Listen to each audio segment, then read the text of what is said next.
Okay நண்பர்களே வாங்கோ செய்து சாம்பார் எப்படி இருக்குன்னு பார்ப்போம். சாப்பிட்டு நான் இந்தாங்க வடிவாக மிக்ஸ் பண்ணுங்கள். நிறைய சாம்பார் போட்டு வடிவாக மிக்ஸ் பண்ணுங்க. சாம்பார் சாதம் எப்படி இருக்குன்னு பார்ப்போம்.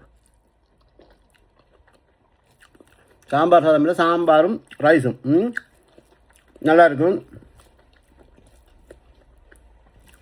இதில் என்னென்னா அந்த கஜு போட்டது, கஜு போட்டதுனா கஜு கடிப்போட வித்தியாசமான ஒரு டேஸ்ட் ஒன்று வருது. நல்ல டேஸ்ட்டாக இருக்கும். நீங்களும் படிவாக செய்து சாப்பிட்டு பாருங்க. சாப்பிட்றது மட்டும் இல்லாமல் எல்லாம் கொடுத்தும் சாப்பிடுங்க. மற்ற இந்த வீடியோவை மறக்காமல் ஷேர் பண்ணுங்கள்.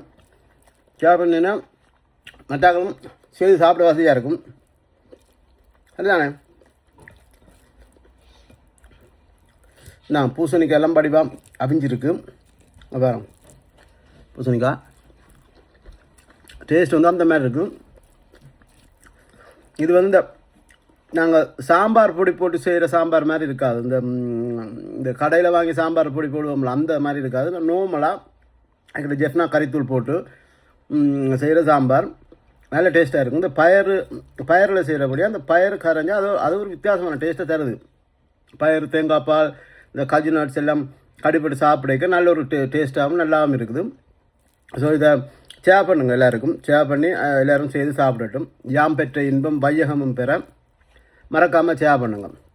சரிதானே? ஷேர் பண்ணி வடிவாக செய்து சாப்பிடுங்க. இன்னொரு வீடியோவில் சந்திப்போம். வாங்க எல்லோரும் இன்றைக்கு ஒரு நல்ல ஒரு சுவையான ஸ்ரீலங்கன் ஸ்டைல் சாம்பார் செய்து சாப்பிடுவோம். ஓகே, அது பாசிப்பயிறு சாம்பார். இந்த பாருங்க, அதுக்கு தேவையான சாமான் என்னென்னன்றதை காட்டியிருக்கிறேன்.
கொஞ்சம் ஊற்றுவோம். நல்லெண்ணெய் கொஞ்சம் யூஸ் பண்ணுவோம். ஓகே, நல்லெண்ணெய் செய்து கொஞ்சம் நெய் யூஸ் பண்ணிங்கன்னா வாசமாகவும் டேஸ்ட்டாகவும் இருக்குமா. நாங்கள் நெய் கொதிச்சோன்னா ஒரு கருவேப்பிலை கொஞ்சம் போடுங்க. ஒரு 2 ஏலக்காய் போடுறேன். கடுகு, நச்சீரகம், பெருஞ்சீரகம், கொஞ்சம் வெந்தயம். இந்த சாம்பார் கொஞ்சம் வாசமாக வாரத்துக்கு என்ன செய்யணும், வெங்காயம் போடுறதுக்கு முதல் இஞ்சி போடுங்க. நாங்கள் துண்டுகளாக வெட்டி வச்ச இஞ்சி, துண்டுகளாக வெட்டி வச்ச வெள்ளைப்பூடு, அதில் கூட கொஞ்சம் பொரிஞ்சு மட்டும் வெயிட் பண்ணுங்க.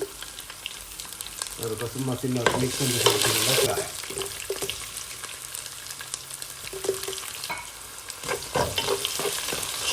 வெட்டி வச்ச பச்சை மிளகா, கருவேப்பிள்ளை,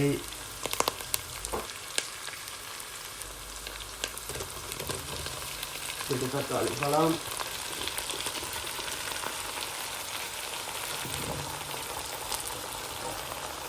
ரவிச்சு வடித்த தண்ணியை அதோடு சேர்த்து கொஞ்சம் தண்ணி விடுங்க.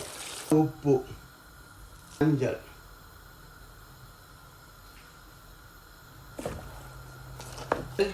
எடுத்து வச்ச ஒரு பிடி காஜு மூடி அவியட்டு. கரைச்சி வச்ச புளியை விடுவோம். தூளை உங்களுக்கு உங்களோட உரைப்புக்கு ஏற்ற மாதிரி தூளை போட்டுக்கொள்ளுங்கம்மா. நான் அஜினமோட்டும் உங்களுக்கு தேவையான அளவு போடுங்க. விருப்பம்டா போடுங்க, விருப்பம் இல்லாட்டி போடாதுங்க. அவிச்சு வச்ச பயர் இருக்குல்லோ, பயரை போடுவோம். அவிச்சு வச்ச பயரா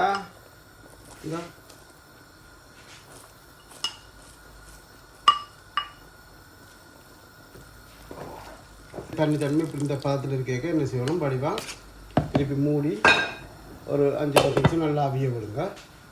அவிய விட்டிங்கன்னா சாம்பார் ரெடியாக இந்த பாருங்க. இப்போ நல்லா அவிஞ்சு இந்த பதத்துக்கு வந்த பிறகு பவுடர் இருக்குது தானே, தேங்காய் பவுடர் கொஞ்சம் போடுங்க. போட்டு அதை கிண்டுனீங்கன்னா ஒரு கிண்டி போட்டு ஒரு ஸ்லோ ஃபயரில் இன்னொரு 5 நிமிஷம் அவிய விட்டிங்கன்னா இது சாம்பார் ரெடி. அவிய விட்டிங்கன்னு சொன்னால் உங்களுக்கு சாம்பார் வந்து நல்ல டேஸ்ட்டான நல்ல ருசியான ஒரு சாம்பார் எங்களோட புல்லாங்கல் ஸ்டைல், அதாவது ஜெஃப்னா ஸ்டைலில் ஒரு நல்ல சாம்பார் வந்து வரும். பாசிப்பயிரில் செய்கிற சாம்பார் ரெடி ஆகிட்டுது. பாசிப்பயிர் போடுறப்படியே கொஞ்சம் திக்காக இருக்கும் கறி. சாம்பார் மேலே தண்ணியாக இருக்காது.